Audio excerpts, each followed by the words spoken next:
ഇനി നമുക്കൊന്ന് ഒരു കാര്യം ചെയ്താലോ. അപ്പോൾ നേരെ നമുക്ക് പിൻട്രസ്റ്റായിട്ട് കുറച്ച് കാര്യങ്ങൾ ചെയ്യാം.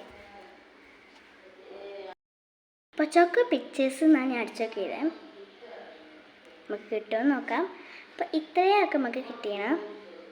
നമ്മൾ ഏത് വരയ്ക്കുന്നത് വിചാരിച്ചപ്പം ഒരു ക്യൂട്ടായിട്ടുള്ള ഒരു പിക്ചർ കണ്ടെടുക്കാം. പിക്ചർ ഇതാ, ഈ ഒരു പിക്ചറാണ്.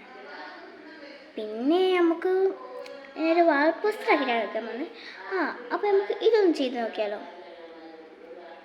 അപ്പോൾ നമുക്ക് ഇത് സ്ക്രീൻഷോട്ട് എടുത്തേക്കാം.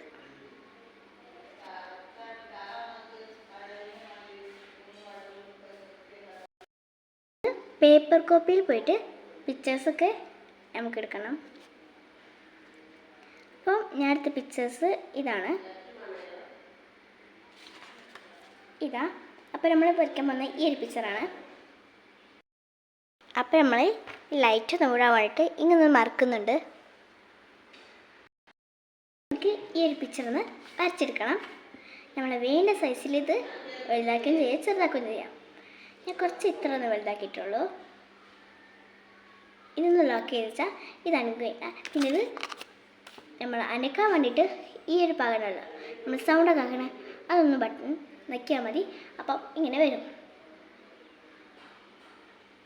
നമ്മൾ പിക്ചർ ഇതാണ്.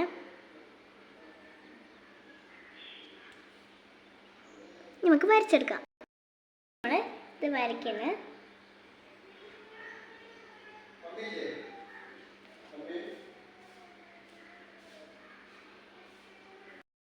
അപ്പം നമ്മൾ പിക്ചറൊക്കെ വരച്ച് കഴിയാനായിട്ടുണ്ട്. നമുക്ക് ഈ ഒരു ഫ്ലവറും കൂടി വരച്ചാൽ മതി. ഈ ഫ്ലവറിൻ്റെ പേര് നിങ്ങൾക്കറിയെങ്കിൽ കമൻറ്റ് ചെയ്യണേ. അപ്പം നമ്മുടെ പിക്ചർ ഇതാണ് വരച്ചത്. നമുക്ക് കളർ ചെയ്യണം. ചിത്രമൊക്കെ വരച്ച് കഴിഞ്ഞിട്ടുണ്ട്. നമുക്ക് ഇനി എന്തെങ്കിലും എഴുതി കൊടുക്കണം. അപ്പോൾ എന്തിന് ഞാനൊരു ബ്ലാക്ക് പെൻ എടുത്തിട്ടുണ്ട്. ഇനി നമുക്ക് എന്തെങ്കിലും എഴുതിയെടുക്കാം. ഓക്കെ, ഒന്ന് ഇറേസ് ചെയ്ത് കൊടുക്കാം.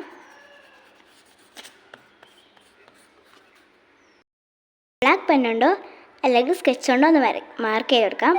ബോർഡറൊക്കെ വരച്ചെടുത്തിട്ടുണ്ട്. പിക്ചറൊക്കെ വരച്ചിട്ടുണ്ട്. ഇനി നമുക്കൊന്ന് കളർ ചെയ്തെടുക്കാം. അപ്പോൾ ഞാനിവിടെ മെഗ് കളറാണ് ഉപയോഗിക്കുന്നത്. സ്കെച്ച് ഉപയോഗിക്കാം.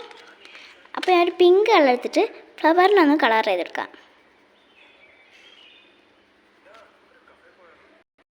അപ്പോൾ നമ്മളെ പിക്ചേഴ്സൊക്കെ വരച്ച് കഴിഞ്ഞിട്ട് ഇതാണ് നമ്മളെ പിക്ചർ.